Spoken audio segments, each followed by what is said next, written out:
የኢትዮጵያ ከ17 ዓመት በታች ብሔራዊ ቡድን የአፍሪካ ዋንጫ የምድብ ሁለተኛ ጨዋታውን ዛሬ ምሽት 4 ሰዓት ጀምሮ ከውድድሩ አስተናጋጅ ሞሮኮ ጋር ያከናውናል። ቀይ ቀበሮቹ በምድብ የመጀመሪያ ጨዋታቸው ከግብፅ ጋር 0-0 መለያየታቸው ይታወሳል። በእንግሊዝ ፕሪምየር ሊግ 37ኛ ሳምንት መርሃ ግብር ቪላ ፓርክ ላይ አስቶን ቪላ ሊቨርፑልን 4-2 አሸነፈ። ሞርጋን ሮጀርስ፣ ጆን ማጊን አንዳንድ ጎል ሲያስቆጥሩ ኦሊ ዋትኪንስ ሁለት ጎሎችን አስገኝቷል። ቨርጂል ቫንዳይክ የሊቨርፑልን ሁለት ጎሎች አስቆጥሯል። አስቶን ቪላ በ62 ነጥብ አራተኛ ደረጃን በመያዝ በሚቀጥለው የውድድር ዘመን በአውሮፓ ቻምፒየንስ ሊግ የሚያሳትፈውን ቦታ ማግኘቱን አረጋግጧል። የአሰልጣኝ አርነ ስሎት ቡድን ሊቨርፑል 59 ነጥብ በመያዝ አምስተኛ ደረጃ ላይ ሲሆን እስካሁን ድረስ የቻምፒየንስ ሊግ ቦታውን ማረጋገጥ አልቻለም። ሊቨርፑል በዘንድሮ የውድድር ዘመን በፕሪሚየር ሊጉ 12 ጨዋታዎችን የተሸነፈ ሲሆን በ2023/24 እና በ2024/25 በድምር ከተሸነፈው የጨዋታ መጠን የበለጠ ሽንፈት አስተናግዷል። በእንግሊዝ ኤፍኤ ካፕ 145ኛው የፍጻሜ ጨዋታ ቼልሲ ከማንቸስተር ሲቲ ዛሬ 11 ሰዓት ጀምሮ ዌምብሌይ ስታዲየም ላይ ይጫወታሉ። የምዕራብ ለንደኑ ክለብ የኤፍኤ ካፕ ዋንጫን ለ9ኛ ጊዜ ለማሸነፍ፣ ማንቸስተር ሲቲ ደግሞ ለ8ኛ ጊዜ አሸናፊ ለመሆን ይፋለማሉ።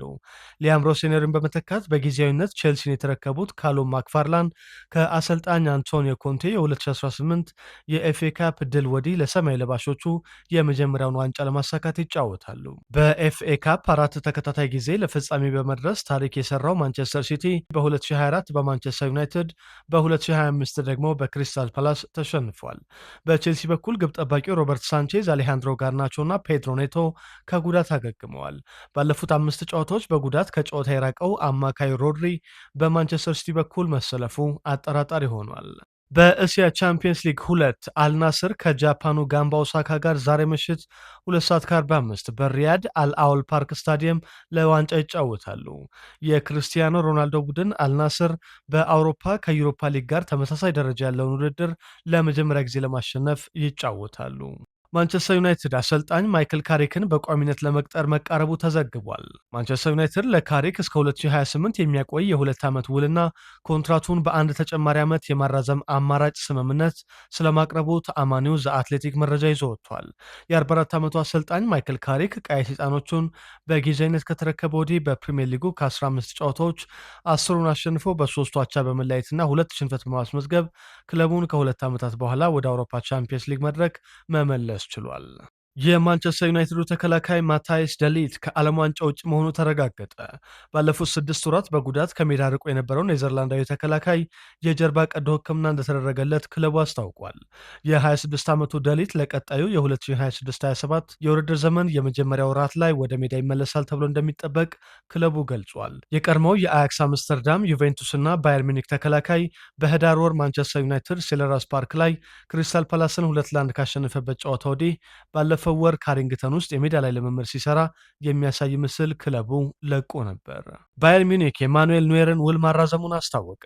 የ40 ዓመቱ ግብ ጠባቂ በባየር ሚኒክ እስከ 2027 የሚያቆየውን አዲስ የ1 ዓመት የውል ማራዘሚያ ፈርሟል። ኑዌር እንደ አውሮፓውያን አቆጣጠር በ2011 ከሻልከ ወደ ባየር ሚኒክ ከተዘዋወረ ወዲህ 597 ጨዋታዎችን አከናውኖ በ269 ጨዋታዎች ግብ ሳይቆጠርበት ወጥቷል። ባየር ሚኒክ ከኑዌር በተጨማሪ ሌላኛውን ግብ ጠባቂ የ37 ዓመቱ ስቬን ኡልሬችን ውልም በ1 ዓመት ማራዘሙን አስታውቋል።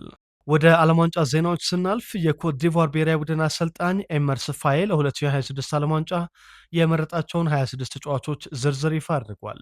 የማንቸስተር ዩናይትዱ አማድ ዲያሎ፣ የአርቢ ላይፕዚጉ ያን ዲዮማንዴና ከአፍሪካ ዋንጫ ስብስብ ውጭ የነበረው የቪያሪያሉ ኒኮላስ ፔፔ በቡድኑ ውስጥ ተካተዋል። በአሜሪካ ለሻርለት ኤፍሲ የሚጫወተው የ33 ዓመቱ ዊልፍሬድ ዛሃ ግን ጥሪ ሳይቀርብለት ቀርቷል። በዓለም ዋንጫው ኮት ዲቯር ምድብ 5 ላይ ከጀርመን፣ ኤኳዶርና ኩራሳኦ ጋር ተደልድላለች። የቤልጅየም ብሔራዊ ቡድን አሰልጣኝ ሩዲ ጋርሲያ የዓለም ዋንጫ ስብስባቸውን ይፋ አድርገዋል። ዘንድሮ 64 ደቂቃዎችን ብቻ የተጫወተው ሮሜሎ ሉካኩ በስብስብ ውስጥ መካተቱ አስገራሚ ሆኗል። የ33 ዓመቱ አጥቂ ለቤልጅየም 124 ጨዋታዎችን አከናውኖ 89 ጎሎችን ያስቆጠረ ሲሆን በዘንድሮ የውድድር ዘመን ለናፖሊ አንድም ጨዋታ ሳይጀምር 7 ጨዋታዎች ላይ ተቀይሮ ገብቶ 1 ጎል ብቻ አስቆጥሯል። የማንቸስተር ዩናይትዱ ግብ ጠባቂ ሴነ ሎመንስ፣ የአርሰናሉ ሊሳንድሮ ትሮሳርድ እና የማንቸስተር ሲቲው ጀረሚ ዶኩ በቤልጅየም ብሔራዊ ቡድን ስብስብ ውስጥ ተካተዋል። ቲቦ ኩርቱዋ፣ ሮሜሎ ሉካኩ፣ ኬቪን ደብሩይነ እና አክሰል ቪትስል አራተኛ የዓለም ዋንጫ ተሳትፏቸውን ለቤልጅየም ያደርጋሉ። በዓለም ዋንጫው ቤልጅየም ምድብ 7 ላይ ከግብፅ፣ ኢራን እና ኒውዚላንድ ጋር ተመድባለች።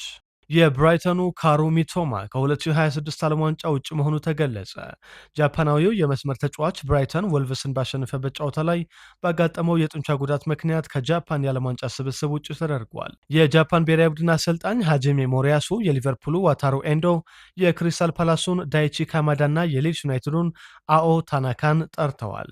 የቀድሞው የኢንተር ሚላን ተከላካይ ዩቶ ናጋቶሞ በ39 ዓመቱ ለዓለም ዋንጫ በጃፓን ስብስብ ውስጥ ተካቷል። ጃፓን 8ኛ የዓለም ዋንጫ ተሳትፈዋን ምድብ 6 ላይ ከኔዘርላንድስ፣ ቱኒዚያ እና ስዊድን ጋር ታከናውናለች።